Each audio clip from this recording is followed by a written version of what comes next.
Hi friends, welcome to Rajahmundry home recipes. ఈరోజు మన ఛానల్లో నేను చూపించబోయే రెసిపీ చింతకాయల సీజన్ వచ్చేసింది కదా. నోరూరించే చింతకాయ కొత్తిమీర పచ్చడిని సింపుల్ అండ్ టేస్టీగా ఎలా తయారు చేసుకోవాలో ఈ వీడియోలో చూపిస్తున్నా. పులుపంటే ఇష్టపడే వాళ్ళు ఖచ్చితంగా ట్రై చేయాల్సిన రెసిపీ. ఈ పచ్చడి కోసం నేను ఇక్కడ కాస్త పెద్దగా ఉండే చింతకాయలను 12 దాకా తీసుకుంటున్నా. చింతకాయ కొత్తిమీర పచ్చడికి రెగ్యులర్గా వాడే కొత్తిమీర కాకుండా నాటు కొత్తిమీర తీసుకోండి, ఇంకా రుచిగా ఉంటుంది. రెగ్యులర్ కొత్తిమీర కన్నా నాటు కొత్తిమీర కాస్త చిన్నగా ఉంటుంది. చింతకాయలు బాగా పులుపు ఉంటాయి కాబట్టి పచ్చిమిర్చి కాస్త ఎక్కువగా పడుతుంది. పచ్చిమిర్చి ప్లేస్లో పండుమిర్చి వేసుకోండి, ఇంకా బాగుంటుంది.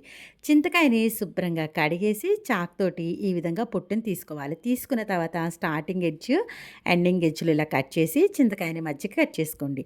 లేత చింతకాయలు అయితే కనుక లోపల మనకి గింజ ఉండదండి. కాస్త ముదిరిన చింతకాయలు లోపల గింజ ఉంటుంది. ఇలా హాఫ్కి కట్ చేసిన తర్వాత చాక్ తోటి దీన్ని హాఫ్గా డివైడ్ చేసేసుకోవాలి.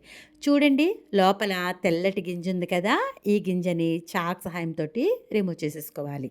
గింజతో పాటు పచ్చడి చేశారంటే పచ్చడి కాస్త చిరుచేదు వస్తుంది. ఇదే మనకి కాస్త టైం పడుతుందండి. కొంచెం ఓపికగా చింతకాయని మధ్యకి కట్ చేసి లోపల ఉన్న గింజలను అయితే రిమూవ్ చేసేసుకోండి. ఇలా రిమూవ్ చేసుకున్న తర్వాత చింతకాయని చేత్తో బ్రేక్ చేస్తే ఈజీగానే బ్రేక్ అయిపోతుంది. ఇలా బ్రేక్ చేసి నారలు తీసేసుకోండి. లేదంటే మీరు చాకుతో అయినా మధ్య కట్ చేసి చిన్న ముక్కలుగా కట్ చేసుకోవచ్చు. గింజలు నారలు లేకుండా చింతకాయని అయితే ఈ విధంగా క్లీన్ చేసుకోండి. పచ్చడి చేసుకోవడానికి మిక్సీ జార్లోకి జీలకర్ర అయితే 1 స్పూన్ దాకా వేసుకుంటున్నా.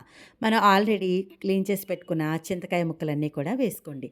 చింతకాయలు బాగా పులుపు ఉంటాయి కాబట్టి ఒక 15 నుంచి 16 దాకా పచ్చిమిర్చిని వేసుకోవాలి. నేనైతే పచ్చిమిర్చి ప్లేస్లో పండుమిర్చి వేసుకోమని సజెషన్ ఇస్తానండి. టేస్ట్ ఇంకా బాగుంటుంది. పండుమిర్చి దొరికితే పండుమిర్చితోనే ట్రై చేయండి. ఇలా పండుమిర్చిని అంతా కూడా ముక్కలుగా కట్ చేసుకున్న తర్వాత క్లీన్ చేసి పెట్టుకున్న కొత్తిమీరని చిన్న ముక్కలుగా కట్ చేసి మిక్సీ జార్లో వేసుకోండి. రుచికి సరిపడా ఉప్పును వేసుకొని దీంట్లో వాటర్ కానీ ఏమీ యాడ్ చేయకుండా మూత పెట్టేసి ముందైతే గ్రైండ్ చేసుకోండి. ఇలా గ్రైండ్ చేసుకుంటే మనకి కోర్స్గా తయారవుతుంది. చూస్తున్నారు కదా, మనకు కొత్తిమీర అయితే పైనే ఉండిపోయింది. కోర్స్గా ఈ విధంగా గ్రైండ్ అయింది కదా. ఇప్పుడు స్పూన్ తోటి కొత్తిమీర అంతా కూడా అడిగికి బాగా కలిసేలాగా కలిపేసుకోండి. ఇలా ఈవెన్గా మిక్స్ చేసుకున్న తర్వాత 2 టేబుల్ స్పూన్స్ దాకా వాటర్ వేసుకుంటే సరిపోతుంది. మరి ఎక్కువ వాటర్ కూడా వేయనవసరంలా. మూత పెట్టేసి గ్రైండ్ చేసేసుకోండి. చూడండి, చింతకాయ కొత్తిమీర పచ్చడి అయితే రెడీ అయిపోయింది. స్పూన్ తోటి ఈవెన్గా అంతా బాగా మిక్స్ చేసేసుకోండి. ఈ పచ్చడిని మీరు ఫ్రిడ్జ్లో పెట్టుకుంటే 4 to 5 డేస్ పైనే స్టోరేజ్ ఉంటుంది. ఇప్పుడైతే పచ్చడికైతే తాలింపు పెట్టుకుందాం. స్టవ్ ఆన్ చేసి ప్యాన్ పెట్టి ఆయిల్ వేసుకోండి. ఆయిల్ హీట్ అయిన తర్వాత 1 స్పూన్ దాకా శనగపప్పును వేసుకోవాలి. 1 స్పూన్ దాకా మినపప్పును వేసుకుని లో టు మీడియం ఫ్లేమ్లో పెట్టుకుని పోపుని ఫ్రై చేసుకోవాలి.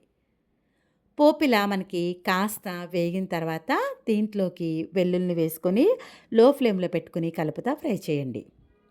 వెల్లుల్లి కొంచెం వేగిన తర్వాత క్లీన్ చేసి పెట్టుకున్న కరివేపాకు, అలానే ఒక 2 ఎండుమిర్చి కూడా వేసుకొని లో ఫ్లేమ్లో కలుపుతా ఫ్రై చేసేసేయండి.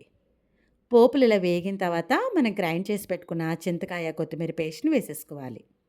వేసుకున్నాక లో ఫ్లేమ్లో 10 నిమిషాల పాటు ఆయిల్లో ఫ్రై చేయండి. పచ్చడి ఇంకా రుచిగా ఉంటుంది. 10 నిమిషాలు ఫ్రై చేసిన తర్వాత స్టవ్ ఆఫ్ చేసేసుకోవడమే. ఎంతో రుచికరంగా ఉండే చింతకాయ కొత్తిమీర పచ్చడి అయితే రెడీ అయిపోయింది. ఇలా రెడీ అయిపోయిన పచ్చడిని ఒక బౌల్లోకి అయితే తీసేసుకోండి.